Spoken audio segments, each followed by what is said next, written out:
Okay, welcome to Royal Table Talk. My name is 𝗪𝘀𝘀𝘆 and I am your host. And today I want to bring to you, who are you? That is a very good question because you asked me who I am. I just discovered who I am. So I'm going to go by the name Verona Willis Brown. Yeah, Amazing, because I Miss Brown. Yeah. But then You I said, go by so many titles too. okay. So I can tell, I don't know if there's a delay, but I'm going to pause a second just so I can get all of your thoughts. Because it ain't about me today. It's about Verona. Okay? So welcome, Verona, to the Royal Table Talk. Thank you so much for saying yes. I appreciate you saying yes, yes. And today we're going to say yes, yes, and yes, right?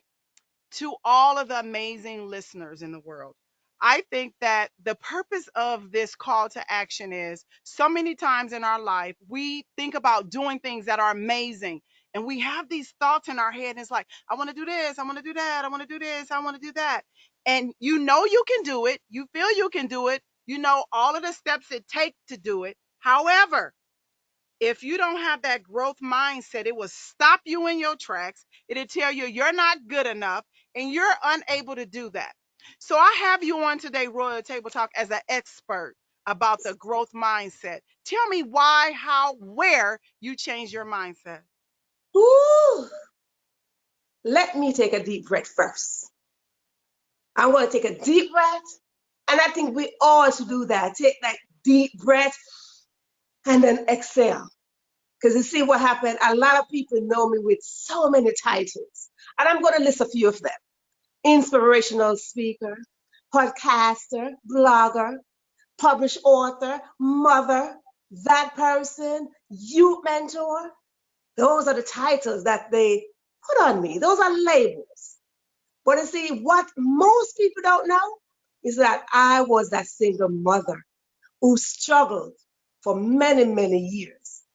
By the time I was 21 years old, I had my daughter hooked onto my hip like a little pocketbook. You know, she was on my shoulder and we walk around with our pocketbook everywhere we go. But she was more than a pocketbook. She was like a shadow because everywhere I went, she was with me. But you see, that was the moment I realized something.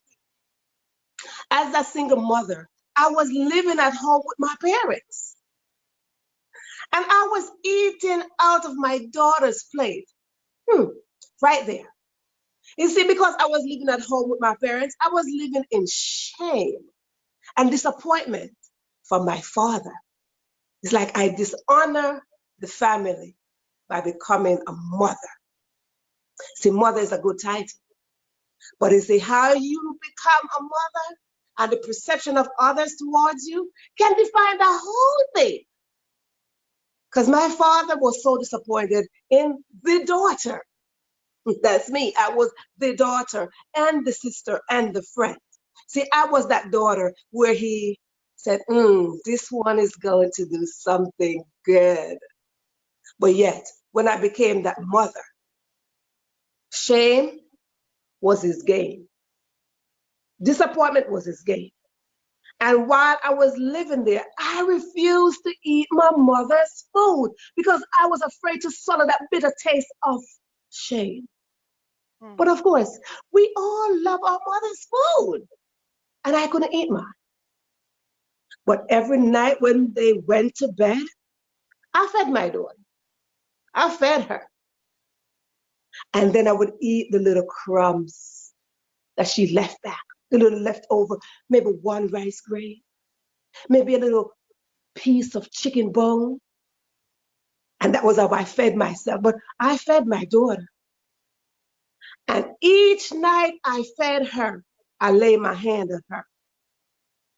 And I promised her, I said, you know what? We are going to get out of this one day. One day.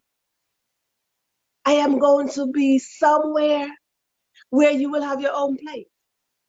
And it did happen. It did.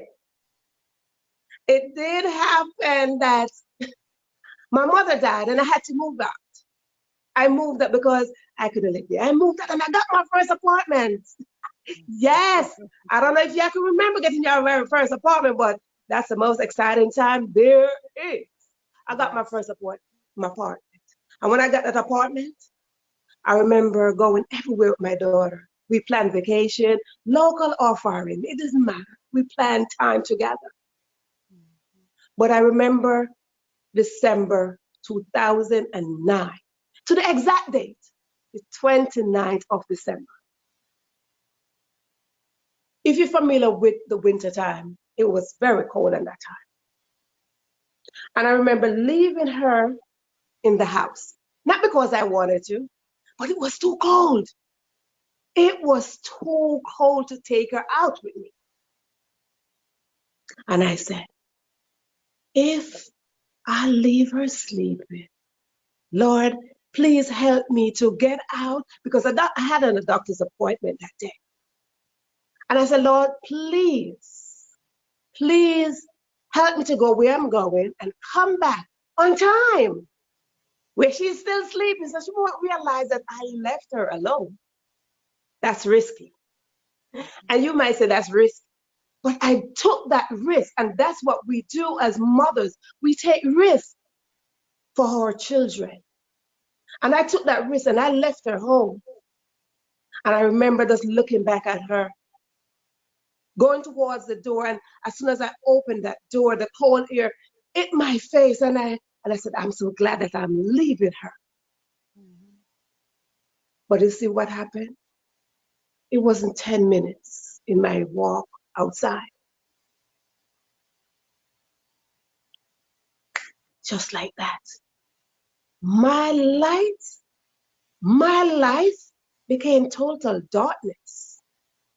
Total darkness. So if you take a moment and just close your eyes, you will see that it's dark. It is totally dark. And that moment, as I close my eyes and I see just darkness, I heard a voice. And the voice saying to me, go back. Go back. Go back. I got confused as to why I was going back or where I was going to. And I was trying to gather myself at the same time, trying to figure out whose voice was that telling me to go back. Let me tell you, that voice was a familiar voice. It was a very familiar voice, and I appreciated that voice, and I accepted that voice, and I felt so good hearing that voice. And I didn't want to leave that voice. That voice was my mother. My mother died 4 years prior to that. 4 years. And for me to hear my mother's voice was heavenly to me. I wanted to be next to my mother. I wanted my mother again. I wanted to hear my mother's voice one more time. But as she said to me, go back, and I said, no, I don't want to leave my mother. But as I opened my eyes and I look down, because at this point I felt I was in the air, but truly I was in the air, because I looked down, and when I looked down, I saw myself in the middle of the street. Now, if you think about looking at yourself, now something is off with that. I thought to myself, maybe I was dreaming, or maybe I was dead. Yeah, the second one, I was dead, because I saw my body in the street. And I heard my mother say to me, I am not there to take care of your daughter. That was another light bulb for me. That was the moment I said, well, I have to go back to take care of my own child. That's my responsibility. Mothers, our responsibility is our children. Mm-hmm. And I made a decision in that moment to go back. And as I closed my eyes, I remember hearing the voice of death. And as I talked to you, I could see everything as if it was yesterday. The voice of death came in front of me. I said, no, you are going to be dead. Because I was descending from a height so far that I could see the roof of so many buildings. I could see the top of trees. Simply mean I was at a height. And as death informed me that now you're dead. As I descend, I told myself, yeah, I'm dead. Because if I landed on the street, there's no way I was going to survive. But as I descend in slow motion, I remember making a crash. There was a crash sound. And that crash sound, I landed on the dashboard of a parked vehicle. I landed right there. And I made eye contact with the man that sat there. He looked at me and we spoke with our eyes. And as we spoke, he asked me the question, what are you doing there? And the only thing I could say with my eyes, I don't know.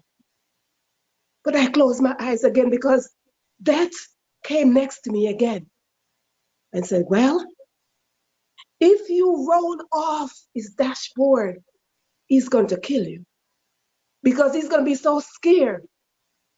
He's going to roll right over you. But it wasn't so. It wasn't so.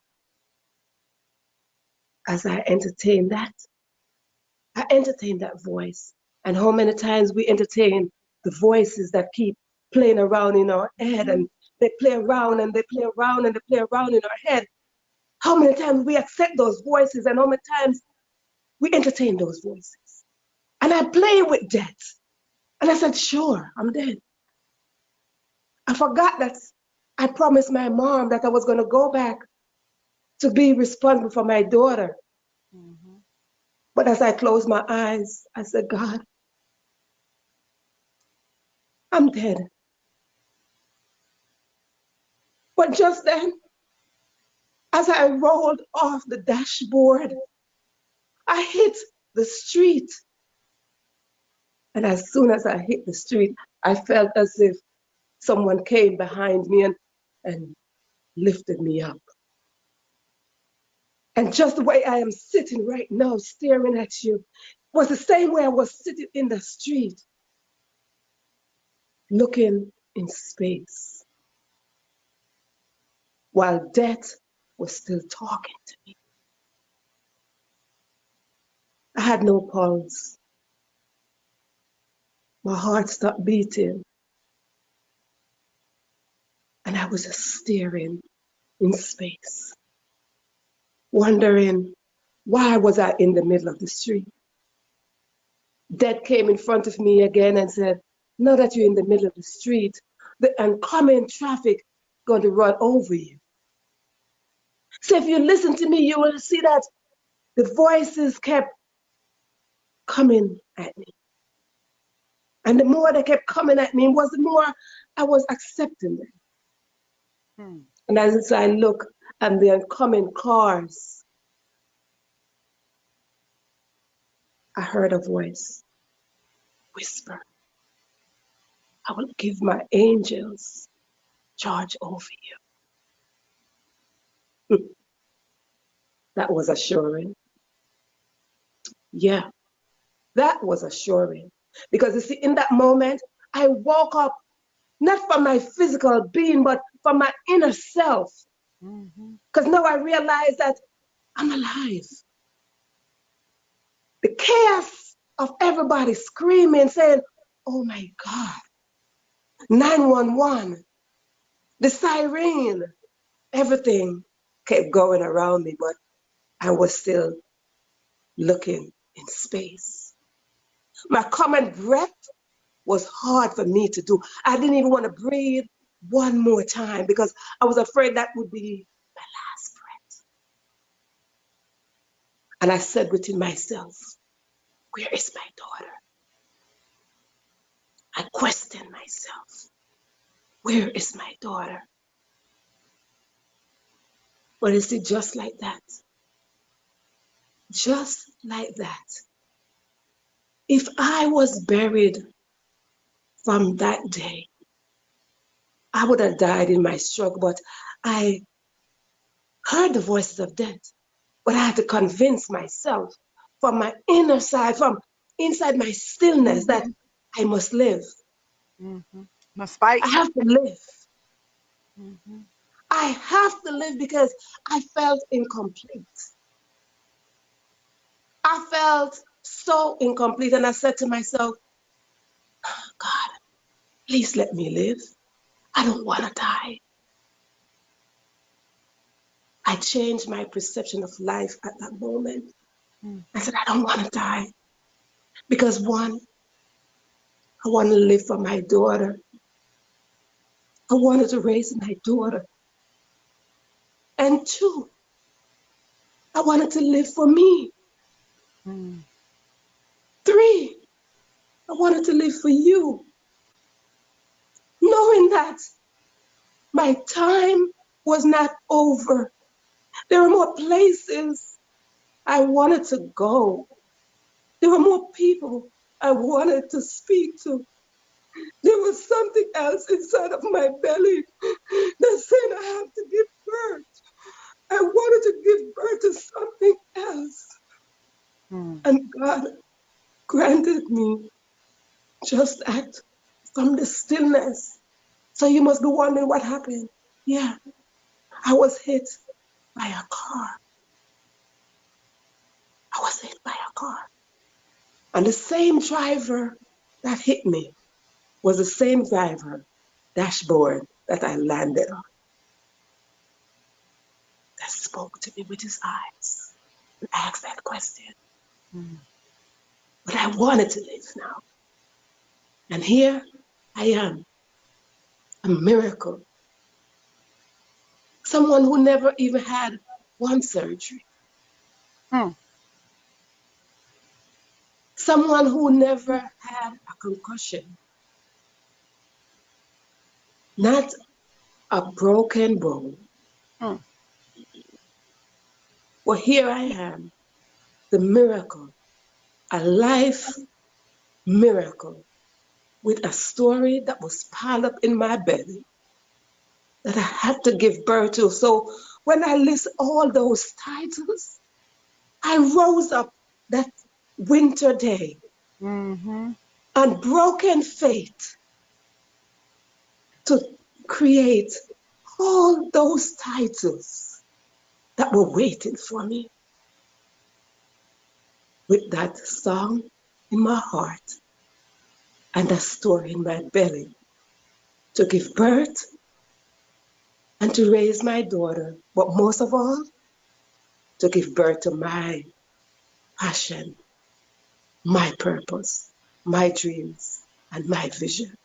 And that's one thing why I'm here today, to let you know your passion and your purpose is for you. And you have to give birth to them. Yes. Don't let others' opinion define who you are. Don't let others' opinion suffocate your gifts and your talents. You see, I allow my father's view of me, of how I dishonor the family, to held me down for a while. But may their soul rest in peace as I rise up. I rise up in their legacy. I rise up in their names, and I carry a mantle just for them, knowing that I can't live in shame, and I will not let shame or dishonor or the perception of others define my authentic self. Because now I evolve into my butterfly self. I can't return to a cocoon. That's my story. My sister butterfly, huh? Wow. Wow. So amazing.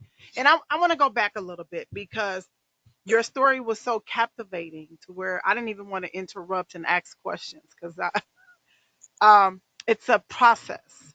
And I can tell that in that process, you can feel it, right? Because I was on the journey with you. The part where it got really heavy for me in the journey is when I fell down from the sky with you, afraid to fall on the ground because cars will run me over and keep going because they can't stop, don't know how to stop, don't even know I'm there. I don't know. But I land on the hood of the car of the guy who hit me. And he's looking at me because he's unsure. Okay. I didn't hit you guys. Why are you there? I don't know why I'm here. Why are you there? But yet and still that connection still allowed an opportunity for a growth mindset to say, I got to get up from here, right? My baby's left at home. I left her at home to keep her safe. She's at home alone. I have to fight through this. Yeah, In spite of death coming and trying to swipe me up, I need to be strong. I need to tap into my growth mindset yeah, because I'm the author of what's going to happen right here and now. Either I can go with my mother and a lovely voice and the mother that I want and I love and I know that I probably still need, yet and yeah, still my daughter needs me because mom is not going to be there to care for my baby. yeah, So I got to get up, change my thought process instead of going with that easy peace, love, and comfort. I am going to fight for not only my life, but the life of my daughters and those to come thereafter. So tell me this. Now, that's the big step in your life that you've been able to overcome that. That was a skill set. That was a strength. That was an opportunity for you to see that you got power. Now, show me how you have took that, experienced it, and applied it to other areas of your life when it comes to growth mindset. You see, what I failed to tell you is that in the early part of that accident, I lost my memory. Mm, I lost my memory and I had to relearn everything. mm, I even had to relearn my daughter's name. I had to relearn everything. So as I got up from the accident and I had to relearn everything, I had to depend on God to teach me everything from scratch. I walked every day. And even though I took off from my job, when I returned to my job, I went back with a smile. I went back as the person that they knew me as. And nobody knew I was struggling. Nobody knew I was struggling with memory loss because God said, I got you. And I remember he kept saying, I'll give my angels charge over you. So somehow I keep on playing that around in my head that mm. the angels are going to do the work for me. That's right. The Yeah. angels are going to talk for me. The Yes. angels are going to raise my daughter for me. So everything for me was the angels are around me. And that alone helped me to elevate into a place where my mind says, you're not your own. You can't make it on your own because I have angels guiding you and teaching you these things. So I learned to adapt to that concept that I always have angels around me. So I put myself in that mindset. And as I try to go back into my routine of, I was always a writer. See, and I Mhm. go back into my routine of writing. And I would write everything down and I start writing what my spirit is saying to me. And I would start writing poems of how I felt from my inside. I could feel every ounce of my being start expanding to a Mhm. place where you are going to make it. You are going to grow. You are going to elevate. Just keep on trusting from the inside. That's right. So let me ask you this, just because I'm curious. Um, you talked about leaving and you left your daughter because I work with child welfare. Who got the baby out the house and how old was she? Oh no, nobody got her out of the house because by the time I got, like I told you, I had no surgery done, nothing was done. By Yeah. the time the ambulance came to pick me up, they took me to the hospital. They did. They took me to the ER. When I got to the ER, I had nothing for them to say, we have to admit you. Okay. There was no proof that I was hit by a car. I walked off the stretcher in the emergency room and sat down like everybody else. Mm-hmm. So they look at me and they evaluate me and they said, we can't keep you because we don't see no injury. Okay. But I That makes remember, like I said, angels were in charge. yes. So by the time they discharged me after 2 hours from the emergency room, because there's a time limit that you can be in the emergency room. After they discharged me from the emergency room, I went back home and my baby was still sleeping. Ah. Still sleep. Had And no idea that her mother was hit by a car. uh, that's right. She wasn't a baby. She was a teenager because she just started high school. Uh-huh. But that's my baby. Uh-huh. But I believe she it. just started high school.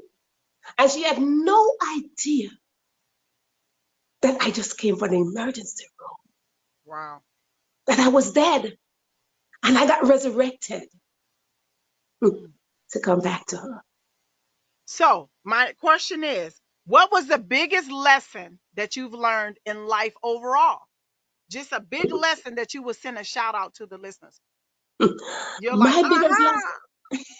lesson, my biggest lesson, and I will tell anybody this, don't take anything or anyone for granted. I No can. time or Mhm. no space for granted. Mm. It's not that I did take anything for granted before, but I learned that Yeah.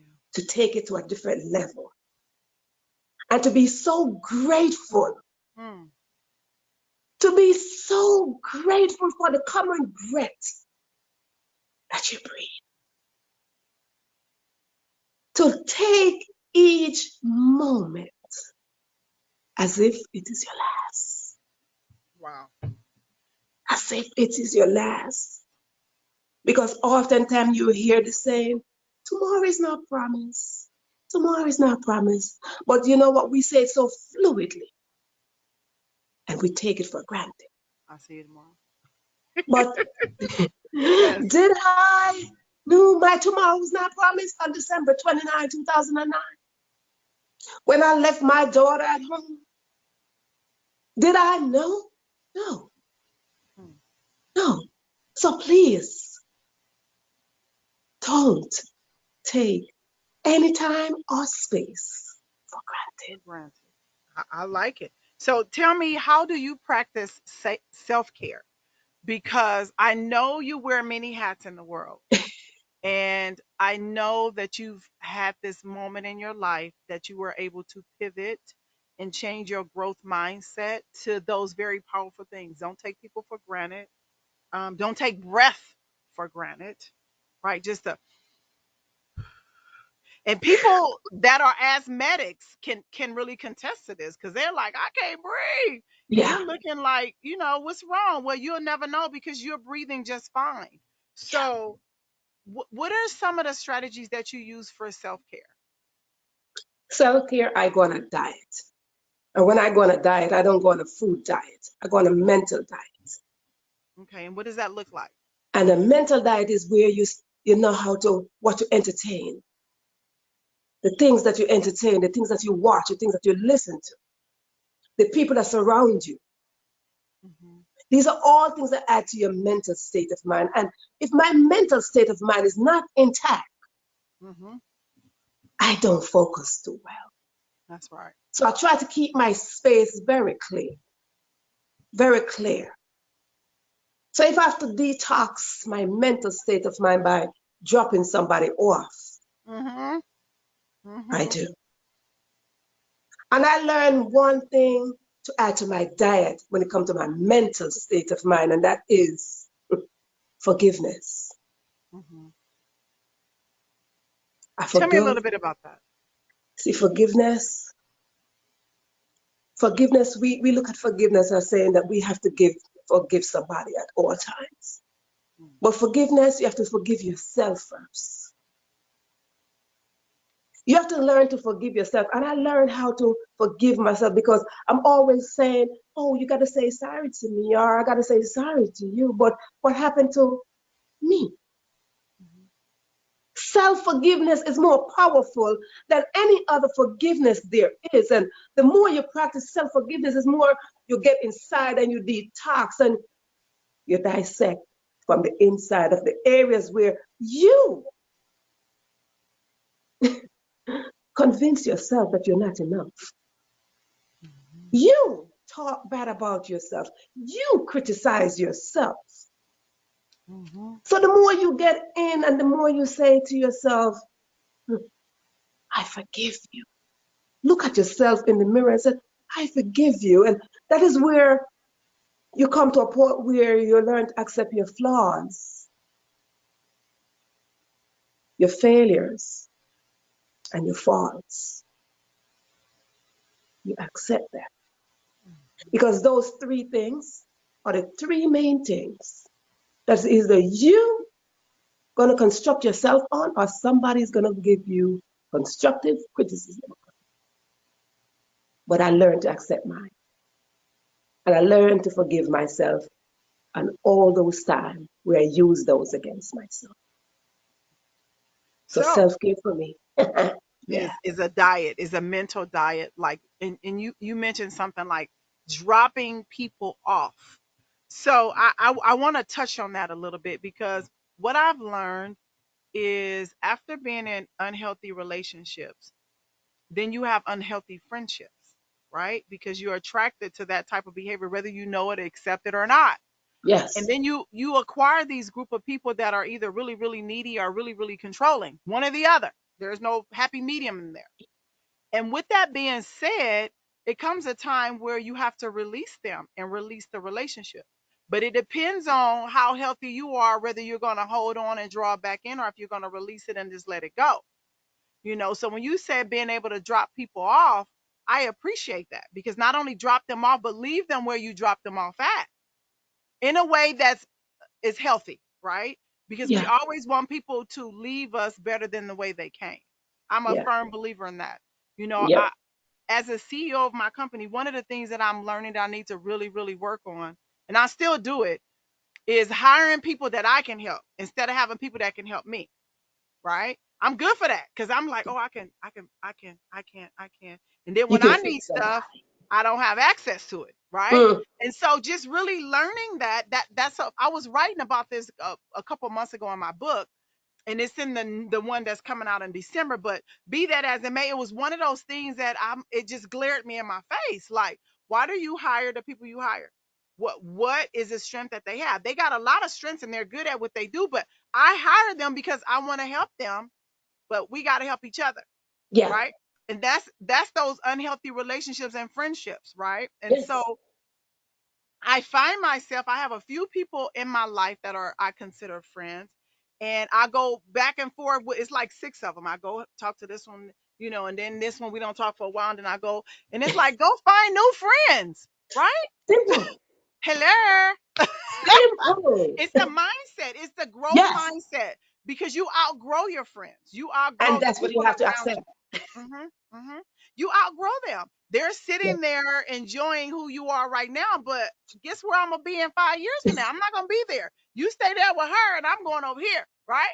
So that growth mindset is really powerful, and you definitely tapped into it when you said dropping people off, and Yeah. not dropping them off like give them their blanket and their cover and say, "All right, baby, my time is up." That season, that beautiful winter that you talked about, right? Everybody that comes in our life in our world has a season and a reason. And why? Because when you're growing mentally and your mindset is constantly changing, you have to take people with you that can change. Otherwise, they're going to be a ball and chain and hold you down. So, not who, that wouldn't be appropriate. How many, how many times in your life had you have to drop off people that don't want to shift their mind change? Is it a constant thing, or do you no longer attract those type of people Talk to me about the mind shift and the friends that you attract. Well, not only friends, but family. Yes.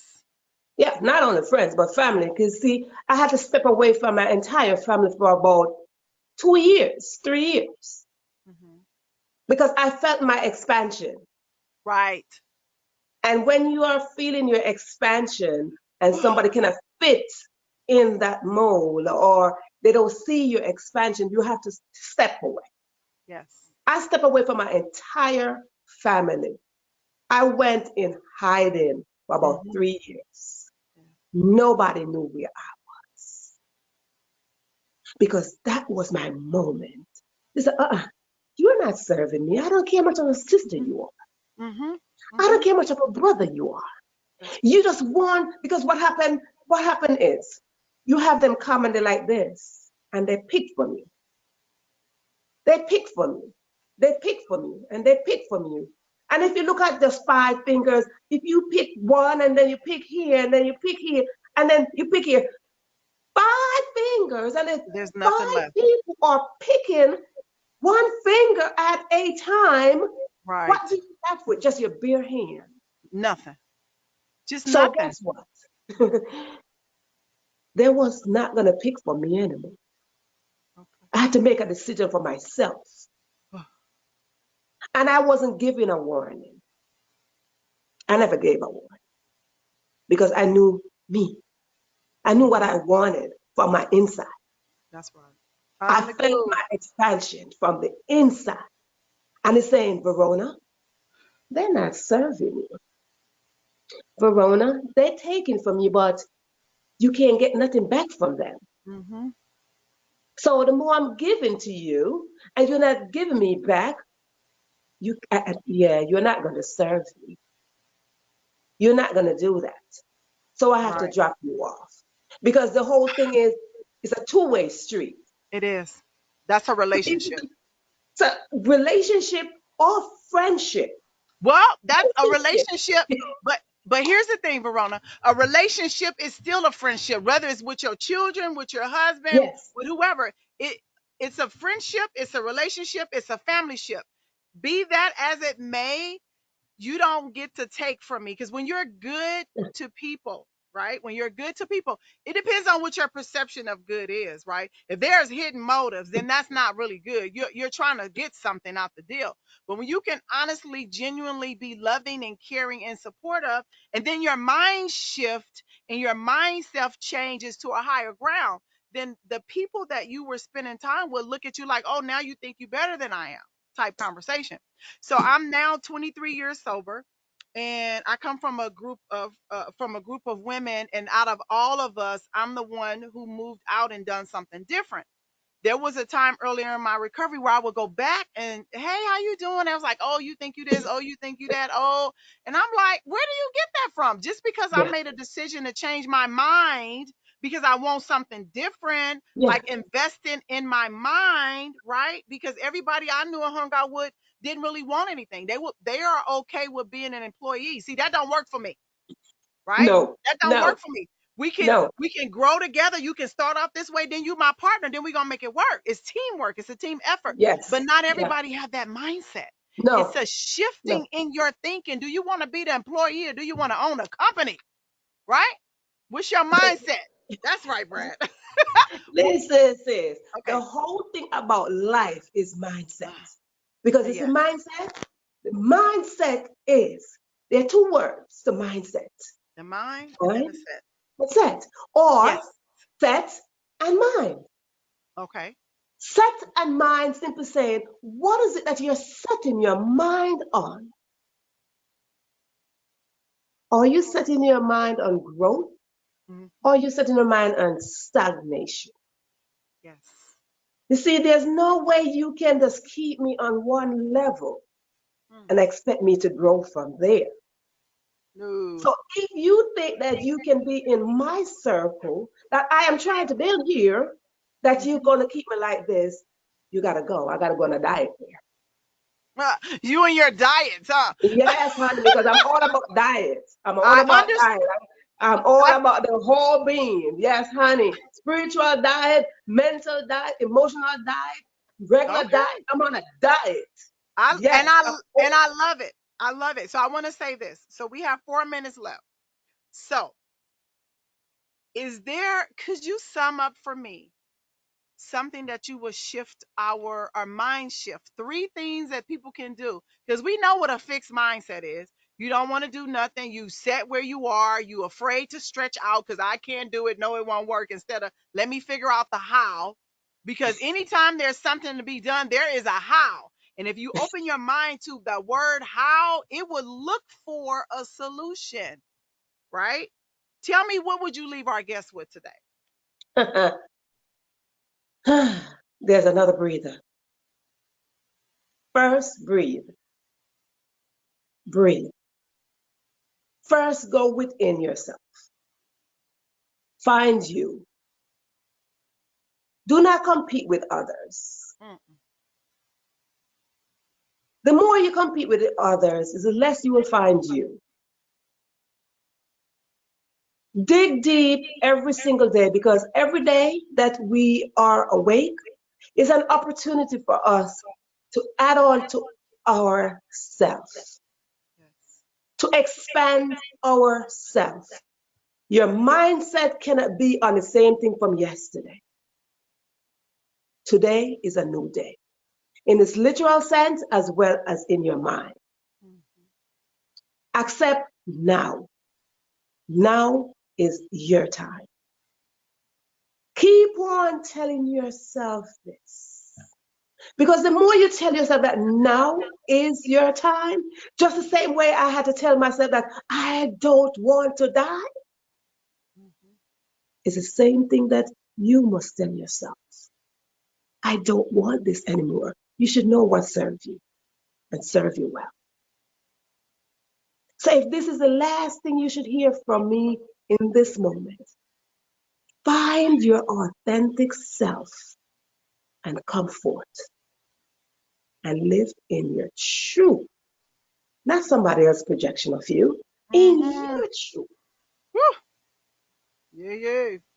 Mm-hmm. Latania's truth, Verona's truth, and everybody else's truth must be individualized. Live it. And when you live it on full. Don't live it empty. Because if you die today, why would you want to die empty or not full? Why? So I Wow. call you to come forth. Come forth with your gifts and your talents, and let's live. Thank you so much. Thank you so much. I so appreciate you tuning in and being a part of our call to action when you think of strengthening your mindset. I mean, I'm sure your story and your resilience would touch the hearts of many. If someone needed to reach out to find you, how could they do that? I'm easy to find. I'm so glad I found myself. So I'm easy to find. You can you can find me on Facebook, Verona Willis Brown. Or you can find me on my show, which is on Are You Free Enough book page. That's my show page, and that is the question. I have a show called The Question, and so that's the question. Are you free enough? Or you can find me on Anchor, Spotify, wherever podcast is listened to. I do have a podcast over there for single women where I drop All some the single ladies, nuggets. all the single Single ladies, all the ladies. single ladies. Oh, I'm not single. I'm happily married. Oh, oh, But, oh, but oh, oh, listen, oh, oh. and single, you can be married and still feel single. You're welcome to come on over there because I do got some dime over there. Yes, you know what? I'm gonna say this and then I promise I'm gonna end. What I love about being involved with a lot of women, because iron sharpens iron, right? The Yes. areas that I need to be sharpened, you can help. The areas you need to be sharpened, I can help. And when we come together collectively, we can change the world one woman at a time. Woo! Yeah, yeah. Listen, honey, let So, me just tell you this. Women are life bearers. yes, ma'am. Take it or leave it, men. Women are life bearers. Without us, there's no man. Without Just man, like, there's no us. and We there's gotta have it no all. man. It got to be two ways, honey, two ways. Yes. Like I said this to somebody the other day. Prayer is not a one-way street, because when you pray, you're only thinking, I'm praying and asking God for something, but do you stop to listen to when you answer? So this is a two-way street. It's not a one-way street. And what happened as single mothers, they hand us extra role. We were not born to be single mothers. They gave us that role. No one ever had that dream that they want to be a single mother. Oh, I want to grow up to be the lovely wife and the lovely mother and all these things. Single mother was never a title that no little girl could dream of. Well, some moms want to be single, Verona, But now else they they want to wouldn't be be. single because it was a title that was given to them. Ah, okay. You never want to be a single mother. You I know know for what? sure when I I was a little enjoyed girl, it, when but I was a little girl, I never dreamed of that. well, I didn't dream of it, but when it happened, it was okay because I have 9 children. There were a time in my life where I had 7 children, just me and my babies. So I, I just rock and roll with it, Right. bounce with it, But that just was a title that was given to you. It could be by choice or not by choice. You didn't I just like, didn't have. hey, I want to be a single mother for 7 children. No. I don't see. I don't even look at it like that. I get to be a mother with my 7 children. See, I look Right. at it A mother. a mother. That's it. Nothing else. Even I don't even ever consider myself being a single mother until you and I just had this conversation. Because I went from an abusive relationship to learning to love myself, and in that period of time, I wasn't in a relationship. Then at that point, I was a single mother.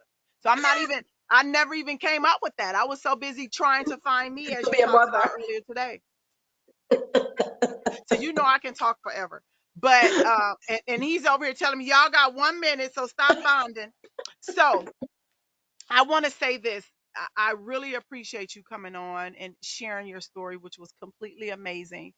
And I went on that journey with you, and I am grateful Yeah. that you found what you needed within, and you took that mindset, because it all starts here, Yeah. right? You took that mindset and you moved right along with it, right? Bounced right back up, went back home to your daughter, and she's still sleeping. That is a miracle. Because in my world, DCFS would be at the door, the kids would be in foster care. Boom, boom, boom, boom, boom, boom, boom. Right? Yeah. So, so thank you so much. And we will talk soon. Yes. Trust me. And now that you have a friend, we can figure out how to sharpen each other's iron and do That's all right. this technology stuff. That's completely amazing. But I thank you so much for tuning in. My name is 𝗪𝘀𝘀 Conway Hampton, and I am your host. You have a wonderful day.